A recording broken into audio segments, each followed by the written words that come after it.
আমাদের ডিজিটাল জীবনটা অনেকটা একটা ব্যস্ত শহরের মতো।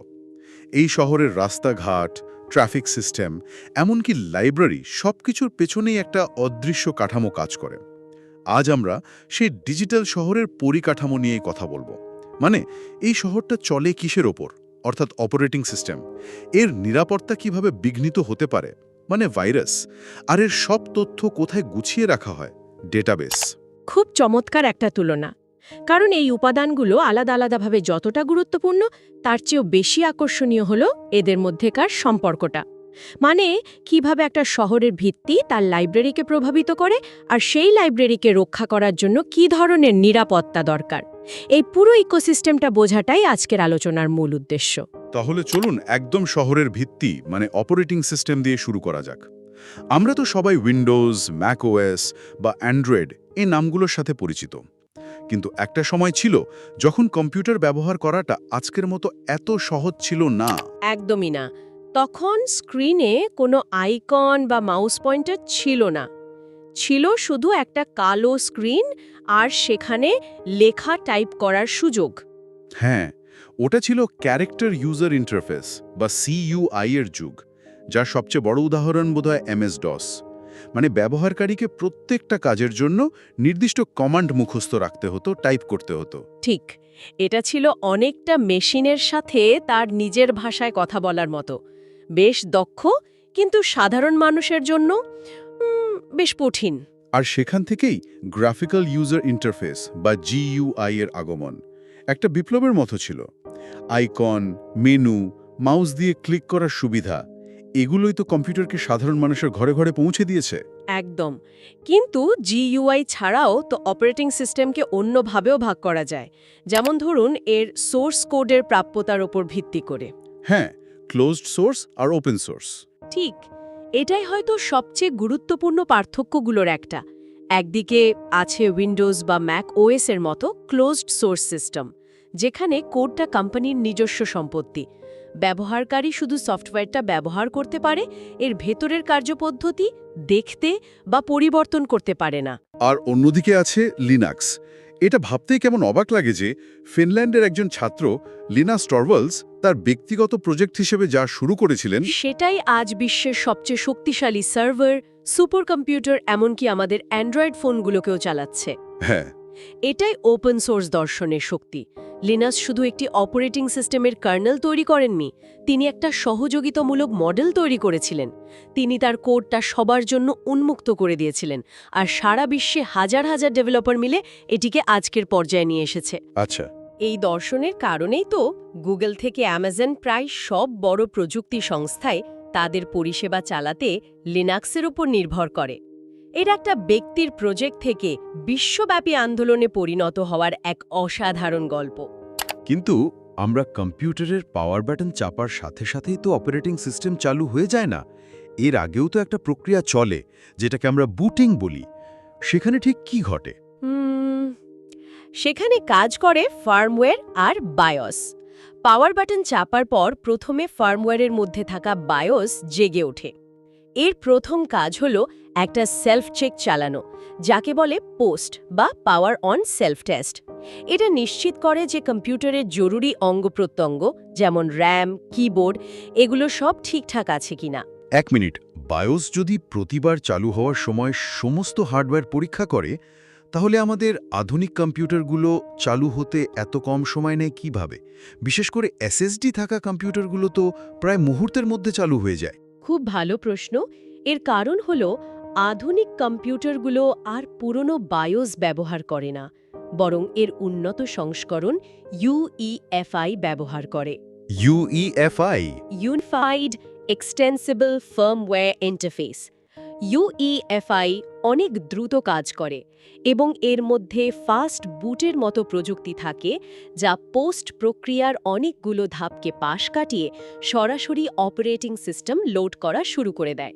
তাই পরীক্ষাটা হয়, কিন্তু অনেক বেশি কার্যকরভাবে।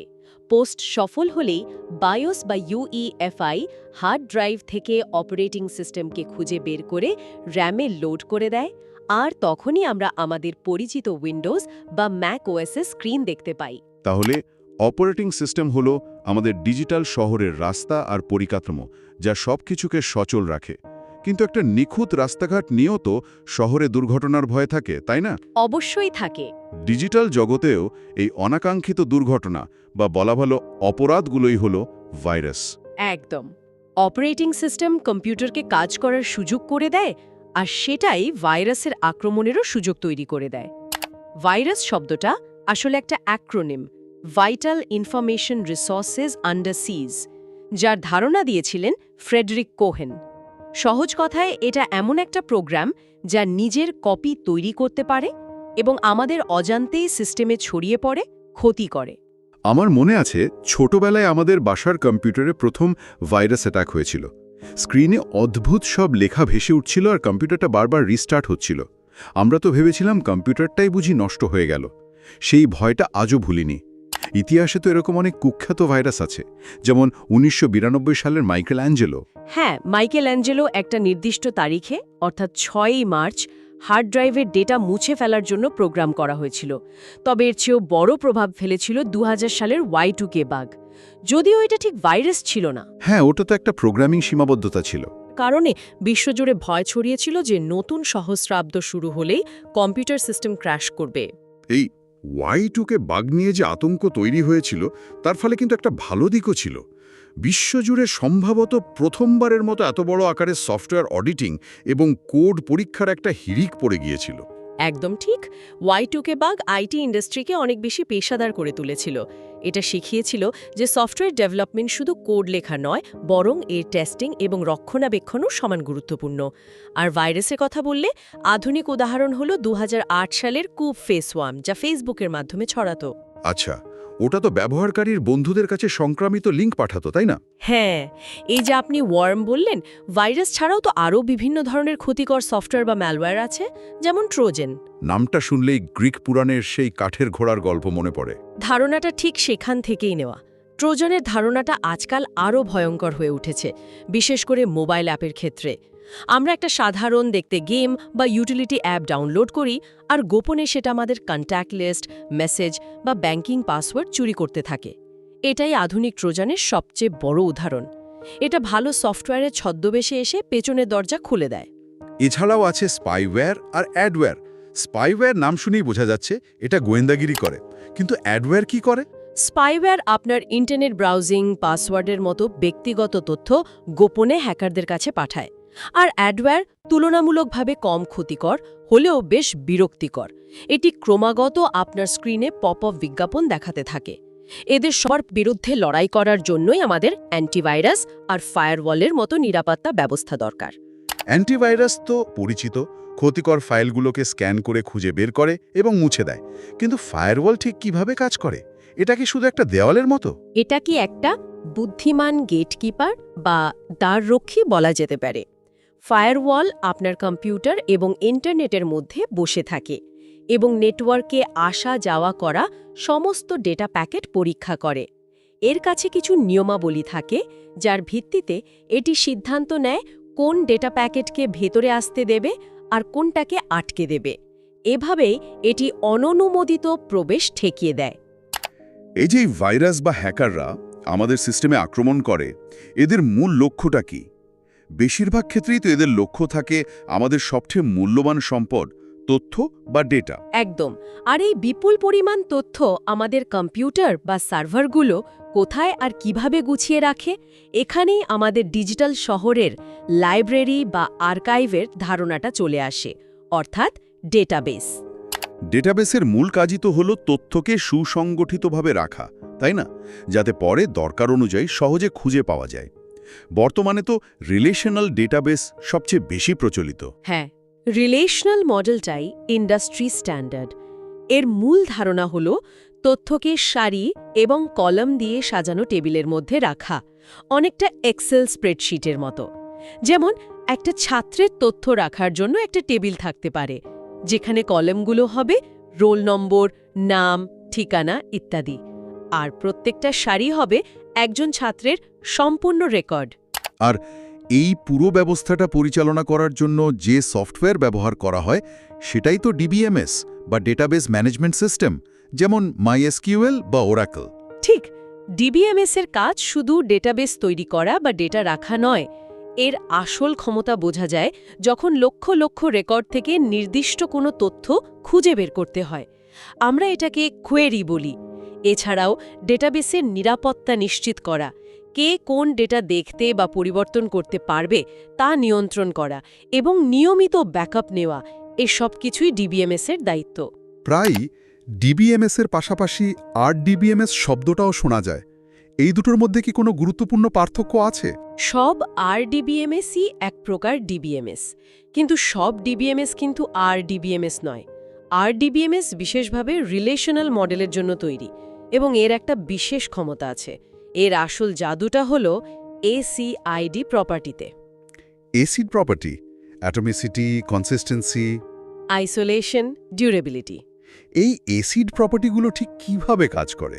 এটা তো বেশ টেকনিক্যাল শোনাচ্ছে। আমি একটা সহজ উদাহরণ দিই। ধরুন আপনি এটিএম থেকে টাকা তুলছেন। প্রক্রিয়াটা হলো আপনার অ্যাকাউন্ট থেকে টাকা কাটা হবে এবং মেশিন আপনাকে ক্যাশ টাকা দেবে। অ্যাটমিসিটি নিশ্চিত করে যে এই দুটো কাজই একসাথে হবে, হয় দুটোই সফল হবে, নয়তো কোনো কারণে মেশিন টাকা দিতে না পারলেও আপনার অ্যাকাউন্ট থেকেও টাকা কাটা যাবে না। আপনার লেনদেন কখনো অর্ধেক সম্পন্ন হয়ে আটকে যাবে না। এই নির্ভরযোগ্যতার কারণেই ব্যাংকিং বা যে কোনো গুরুত্বপূর্ণ লেনদেনের জন্য আরডিবিএমএস ব্যবহার করা হয়। বাহ, দারুণ উদাহরণ। তার মানে আমাদের ডিজিটাল শহরের লাইব্রেরিতে শুধু বই সাজিয়ে রাখা হয় না, বই দেওয়া নেওয়ার প্রক্রিয়াটাও যাতে নির্ভুল হয় সেটাও নিশ্চিত করা হয়। আচ্ছা, ডেটা স্ট্রাকচারের মধ্যে আরও দুটো মজার ধারণা আছে, স্ট্যাক এবং কিউ। এগুলো কিভাবে কাজ করে? এগুলো হলো ডেটা বা কাজকে সংগঠিত করার দুটো ভিন্ন পদ্ধতি। স্ট্যাক কাজ করে লাস্ট ইন ফার্স্ট আউট বা লাইফো নীতিতে। ভাবুন আপনি একটা অনুষ্ঠানে একগাদা প্লেট একটির ওপর আরেকটি রাখছেন। যখন কোনো অতিথি প্লেট নিতে আসবেন, তিনি স্বাভাবিকভাবে সবচেয়ে ওপরের অর্থাৎ সব শেষে রাখা প্লেটটি আগে তুলবেন। আচ্ছা, কম্পিউটারে যখন একটি ফাংশন আরেকটি ফাংশনকে কল করে, তখন এই স্ট্যাক পদ্ধতিতেই সেগুলোর হিসেব রাখা হয়। আর কিউ তাহলে নিশ্চয়ই এর উল্টো, ফার্স্ট ইন ফার্স্ট আউট। একদম। কিউ হলো ফাইফো। এটা ঠিক যেমন ব্যাংকের লাইনে বা দোকানের কাউন্টারে যেই গ্রাহক প্রথমে আসে সেই আগে পরিষেবা পায়। কম্পিউটারে যখন আপনি একসাথে অনেকগুলো ফাইল প্রিন্ট করার কমান্ড দেন, তখন প্রিন্টার সেগুলোকে একটা কিউতে রাখে এবং যে ফাইলটির কমান্ড আগে দেওয়া হয়েছে সেটিকেই আগে প্রিন্ট করে। আমাদের কম্পিউটারের কাজ করার পদ্ধতির পেছনে এই দুটো নীতি মৌলিক ভূমিকা পালন করে।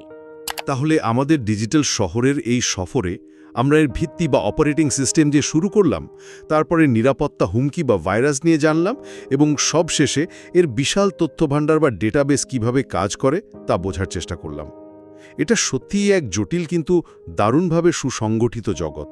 গভীরভাবে মিশে যাচ্ছে, যা একটা নতুন চিন্তার জন্ম দেয়। যেহেতু আমাদের তথ্য এখন আর শুধু একটা ডিভাইসে সীমাবদ্ধ নেই, বরং ওয়েব এনেবলড ডেটাবেস এবং ক্লাউডের মাধ্যমে বিশ্বজুড়ে ছড়িয়ে আছে, তাই অপারেটিং সিস্টেম, ডেটা সুরক্ষা এবং ডেটাবেসের মধ্যেকার সীমানাগুলো ক্রমশ ঝাপসা হয়ে যাচ্ছে। ভবিষ্যতের অপারেটিং সিস্টেম হয়তো শুধু একটা ডিভাইস চালাবে না, বরং আমাদের সম্পূর্ণ এবং সংযুক্ত ডিজিটাল জীবনটাকেই পরিচালনা করবে। তখন তার চেহারাটা কেমন হবে, এটাই হয়তো পরবর্তী আলোচনার বিষয়।